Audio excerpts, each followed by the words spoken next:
வணக்கம் நண்பர்களே. உள்ளம் சுத்தமாக இருந்தால் நம் வாழ்வு செழிக்கும், ஊர் சுத்தமாக இருந்தால் நம் நாடு செழிக்கும்.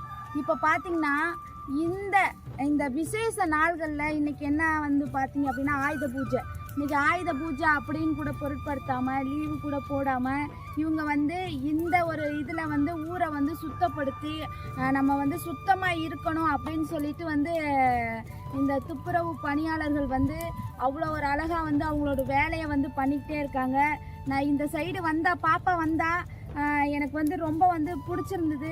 இந்த பொண்ணை எனக்கு சின்ன வயசுலேருந்து எனக்கு தெரியும். அதனால் பார்த்தீங்க அப்படின்னா எனக்கு கஷ்டமாக இருந்துச்சு. ஸோ நம்மளும் இந்த வேலையை பார்க்கலாமே அப்படின்னு சொல்லிட்டு சும்மா ஒரு அரை மணி நேரம் தாங்க நான் பார்த்தேன். அதனால் உன்னோட வேலையை குடுமா, நான் ஒரு அரை மணி நேரம் நான் பார்க்குறேன். ஏன்னா எங்களுக்காக நீங்கள் இவ்வளோ தூரம் இந்த ஊரையும் இந்த நாட்டையும் சுத்தப்படுத்திட்டு இருக்கீங்க அப்படின்னு சொல்லிட்டு இன்றைக்கி ஒரு நாள் இந்த பொண்ணுக்கு பதிலாக இந்த வேலையை நான் பார்த்துருக்கேன். எனக்கு ரொம்ப சந்தோஷமாக இருக்குது.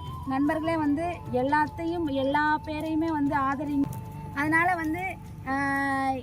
இந்த குட்டி பிள்ளை எனக்கு ரொம்ப பிடிக்கும். துப்புரவு பணியாளர்கள் அப்படின்னு மட்டும் ஏளனமாக பேசாமல் ஸோ இவங்களுக்குன்னு ஒரு மரியாதை அங்கீகாரத்தை கொடுத்து நல்வழிப்படுத்துங்க. கண்டிப்பாக சொல்கிறேன், அவங்கவுங்க வீட்டையும் சுத்தப்படுத்துங்க, அவங்கவுங்க தெருவையும் சுத்தப்படுத்துங்க, அவங்கவுங்க நாட்டையும் சுத்தப்படுத்துங்க.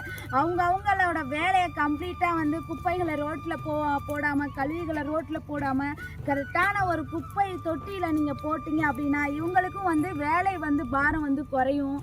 அதுக்காகத்தான் நான் உங்களை கையெடுத்து கும்பிட்றேன். எல்லாத்துக்கும் ஒரு மரியாதையை கொடுங்க. ரொம்ப நன்றி பாப்பா. சரியா? அதனால் இந்த பொண்ணு சின்ன பொண்ணு, பட் இந்த வயசுலேயே இவ்வளோ தூரம் இந்த பொண்ணு வேலை பார்க்குறா. அதனால தான்